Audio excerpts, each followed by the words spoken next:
Hello, friends. This is Dave Hurwitz, executive editor at ClassicsToday.com, here to give you the real story behind the only serious classical music award that ever existed, the Cannes Classical Awards, which lasted from the late 90s to the mid to late 2000s, about 10 years or so. And I want to tell you what happened with it because it's really very, very interesting. No one's ever really heard the inside scoop on what was going on. It tells you something about the difficulty of doing these things, honestly, or at least reasonably honestly. Originally, back in the day, there was an organization called the Reed Organization. And the Reed Organization, among many things, it was sort of a conglomerate. I think it was based in the Netherlands. It organized trade shows. And one of its most noteworthy trade shows was Midem, Marché International du Disque et Édition Musicale. That's what it was, Midem. And it happened every January in France, in Cannes, right where they have the Cannes Film Festival, but it was in the middle of the winter. So, it was like nobody wanted to be in Cannes in the middle of the winter. It was rather interesting. I knew nothing of it, but at the time I was the editor of Fanfare magazine.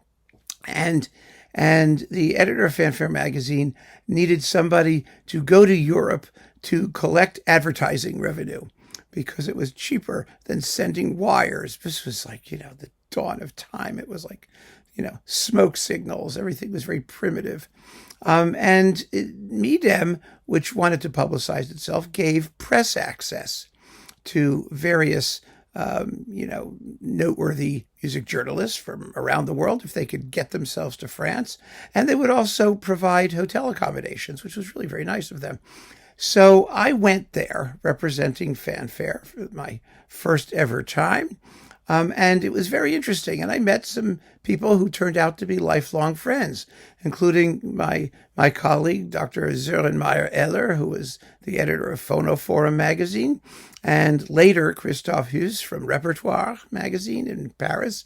All the international press was there, and it was fun. So we got to hang out, and I got to meet the other music critics from all over the place.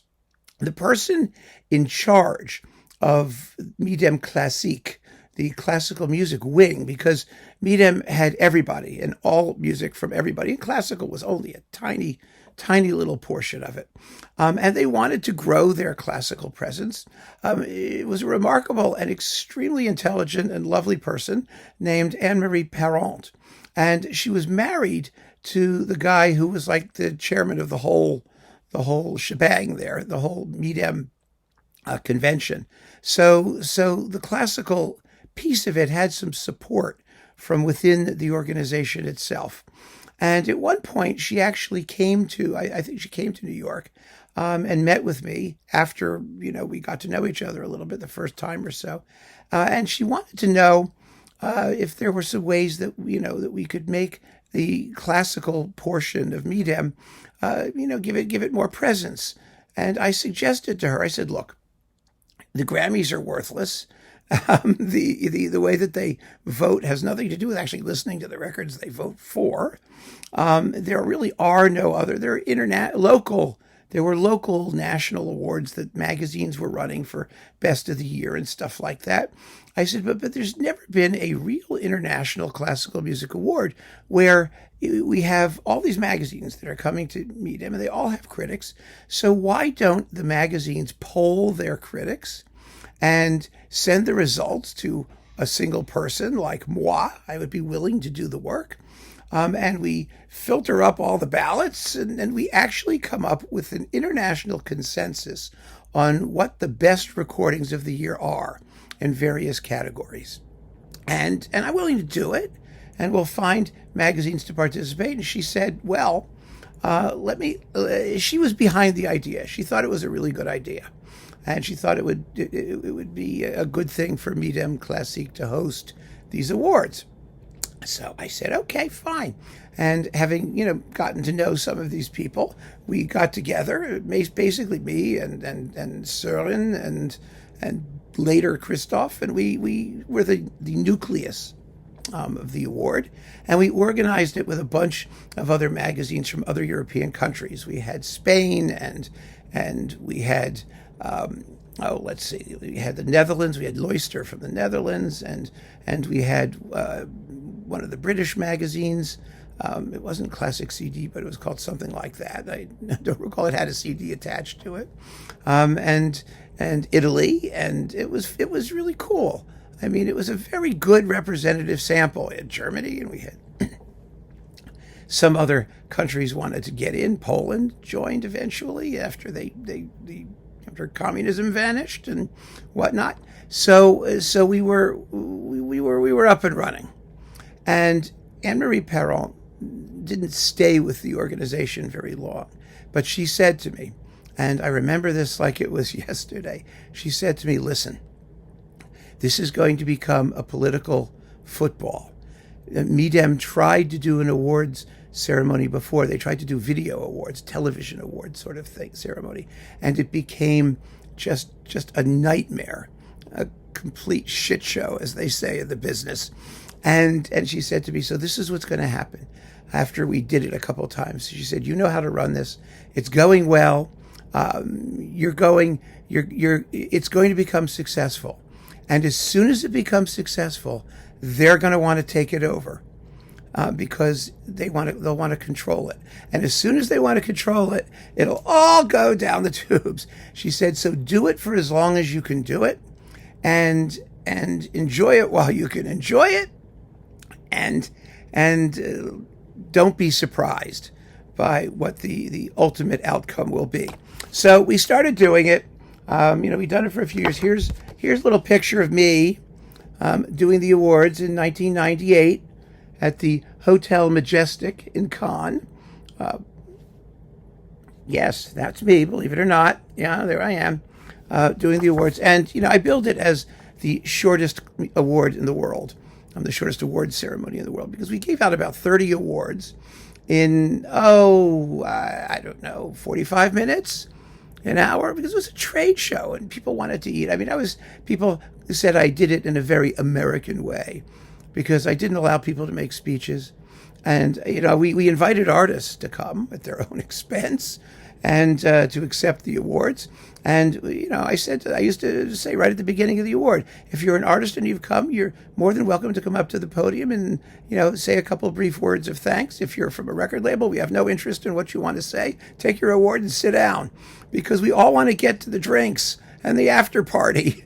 We're tired. It's a convention. It was like the end of the day and we want to go have dinner. And Midem would arrange a lovely, cocktail thing at the end of it. And so we're going to go straight to the alcohol. Here are the awards. And we pass them out really quickly. And that was that. But the point was that the winners would be published in all of the participating magazines all at the same time. And that was a really good promotional thing for the labels and for the labels in question and for the recordings in question, because it had a real international cachet and it was honest. It was a genuine ballot. We just counted the ballots, and the only kind of jiggering I did was to make sure that as many labels as possible were represented. We among the winning categories. If there were ties and if there were very close ballots and things, we would make sure that as many participants, got an award as possible, because I just thought that made sense. You want to spread the joy, right? But they were all honest ballots. And so that reflected the opinions of over 200 international critics in each category. So I thought it was really pretty cool.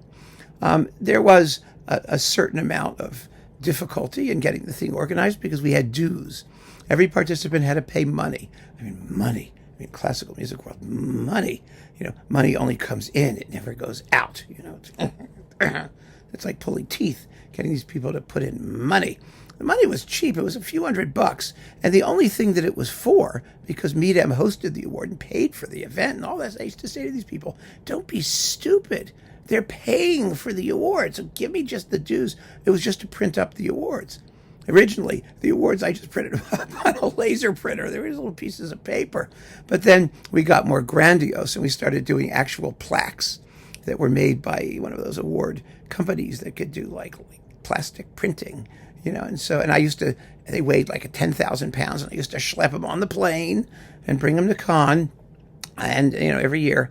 But we had, those awards, and it was always, as it became more successful, as Anne-Marie Parent predicted, it became more political.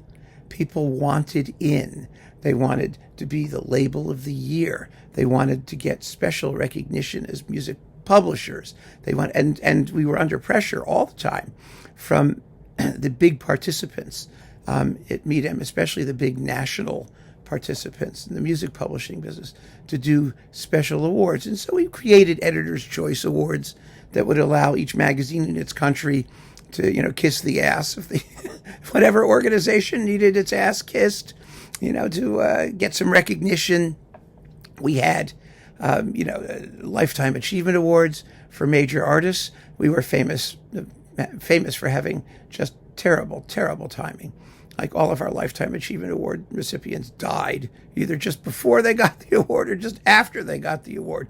I told that to Penderecki when he was coming. I said, just one thing, we were giving him a Lifetime Achievement Award. And he was kind of a superstitious guy. And I said, one thing you ought to know, all of our Lifetime Achievement Award people seem to drop dead. And he was like, But, we met a lot of terrific artists, and we had a lot of fun.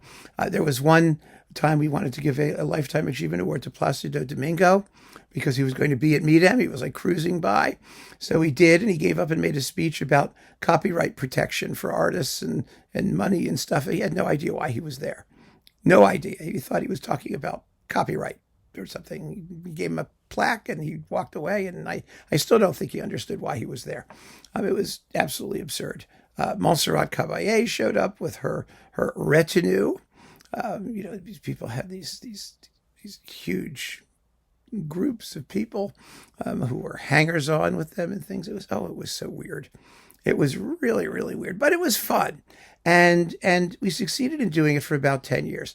Anne-Marie Parent left. She was replaced by an extremely, shall we say, politically, well, I wouldn't say astute, but politically grasping person named Cornelia Much, who was a wannabe soprano, I started organizing the whole thing. And Cornelia and I got along pretty well for the first few years.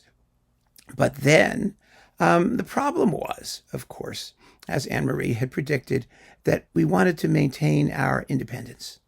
We wanted to be allowed to give the awards to the people who legitimately earned them, and that was fine. But behind the scenes, the machinations were beginning. It's really unbelievable that they were machinating over all these things. And I remember exactly what was going on.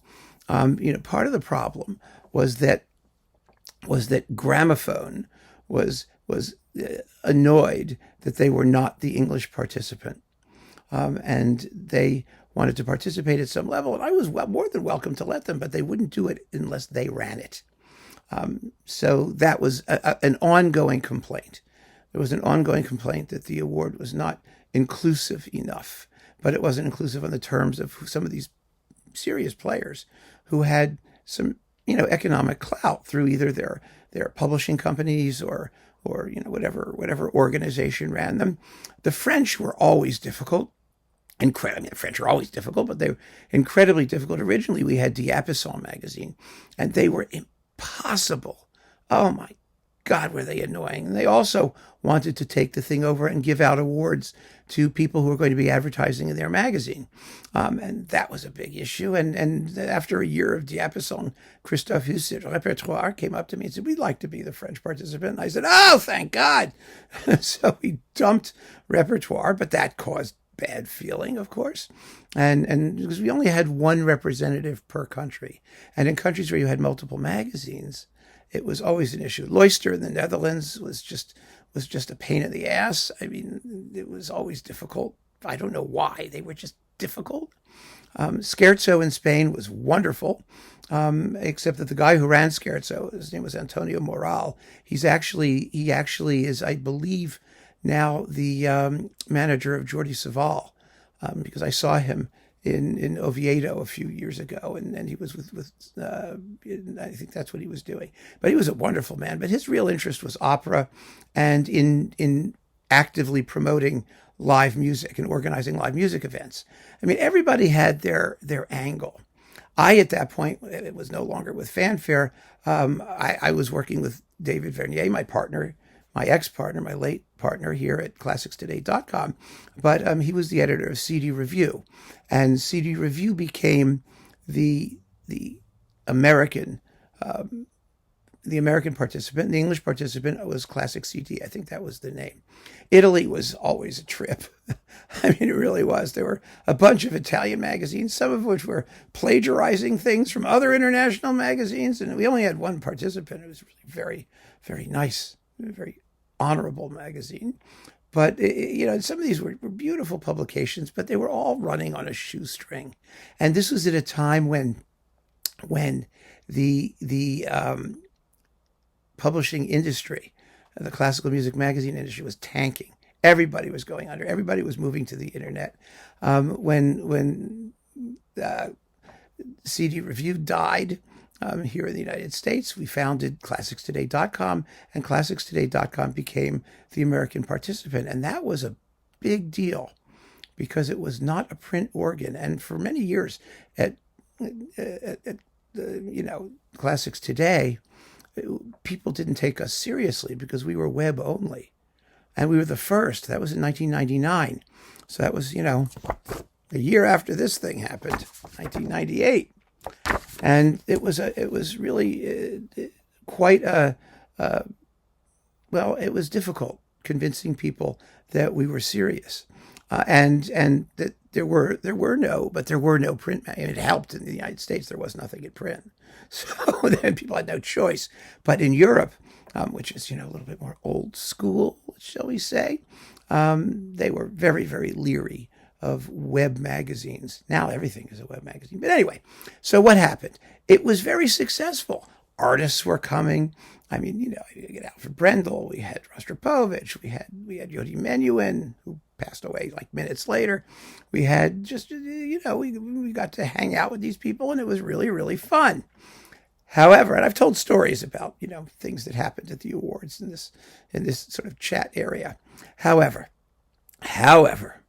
one of the things that happened was that my buddy Søren Meyer-Eller, who was the editor of Phonoforum, left Phonoforum. Phonoforum was undergoing its usual, money and reorganization and all this crap. So he founded Klassik Heute. Get it? Classics Today. Auf Deutsch. And they became the German participant. That was a problem for the other German magazines and other German participants who wanted in, but we were quite loyal to our group, and we had all the critics we needed. And our feeling was, if we have the critical mass of critics, yes, if we have, really good critics participating and sending in their ballots, then we were in good shape because the award would be an honest award.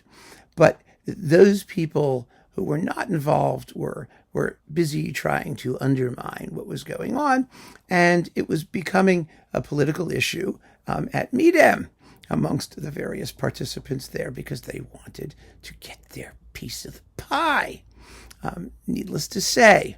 So the last year that I ran the award, I think it was, we did it for about 10 years. It was in the late 90s.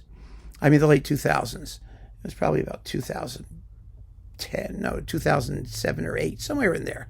After about 10 years, word got around. I was actually having a conversation with Zoltan Kocis at the time, who was just a lovely, lovely person. And we were having a great conversation, a great talk. And one of the freelance journalists comes up to me and said, "Did you know that you're not going to be running the award anymore? They're replacing you." I said, "No, nobody told me.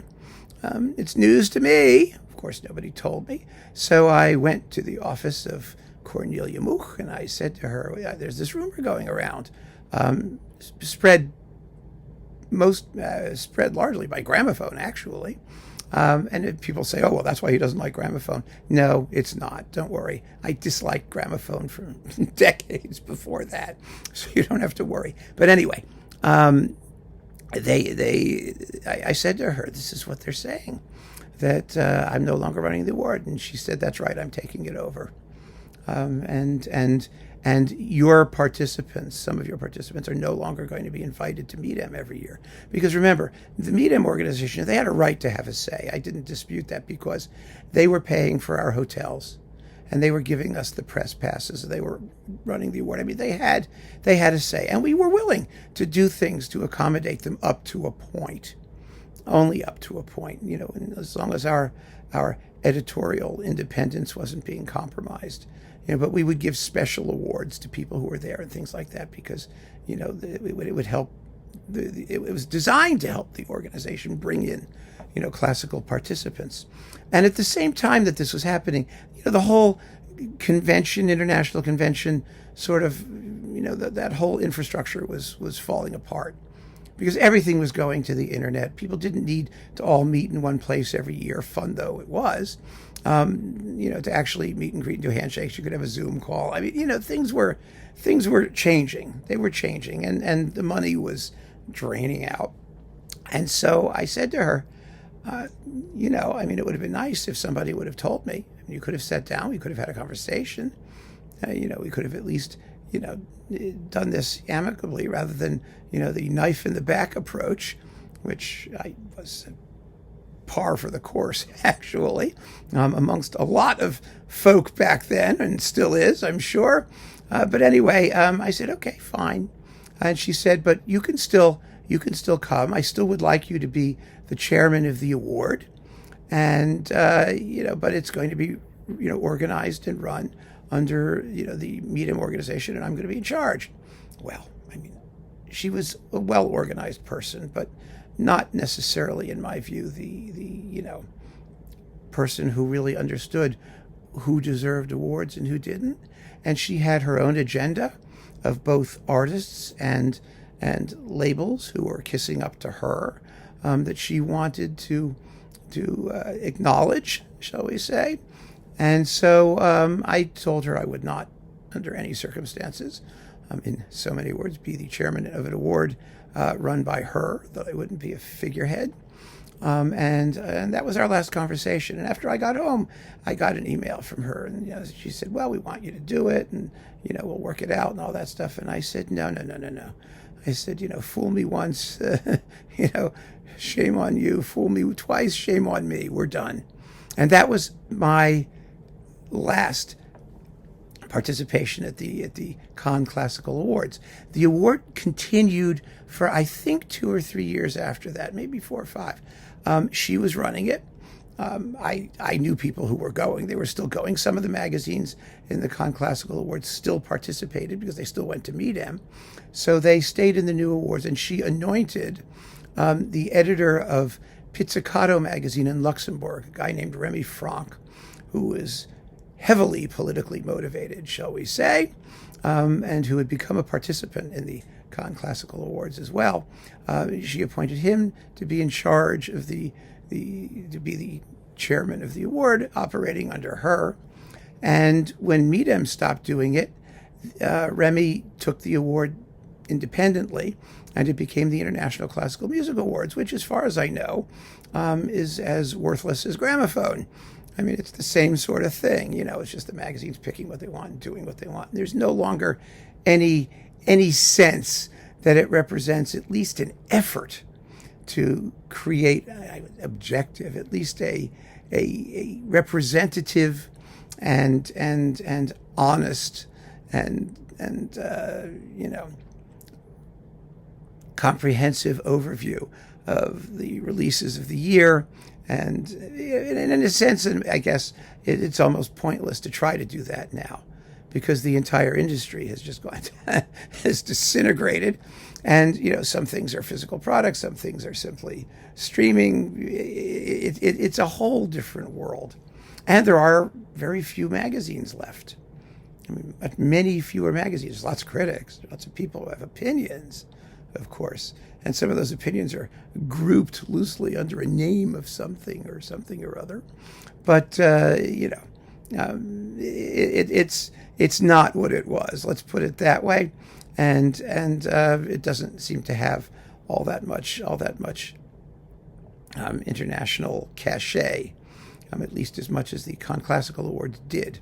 I say that with a certain amount of schadenfreude, and hey, it is what it is. But that's the story. That's what happened with the Classical Awards. And it went exactly the way Anne-Marie Parent predicted that it would.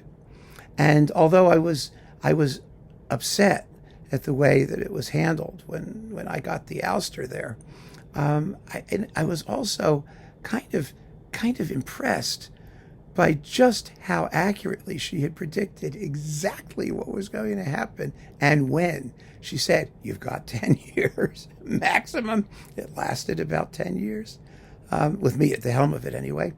And then it just disintegrated.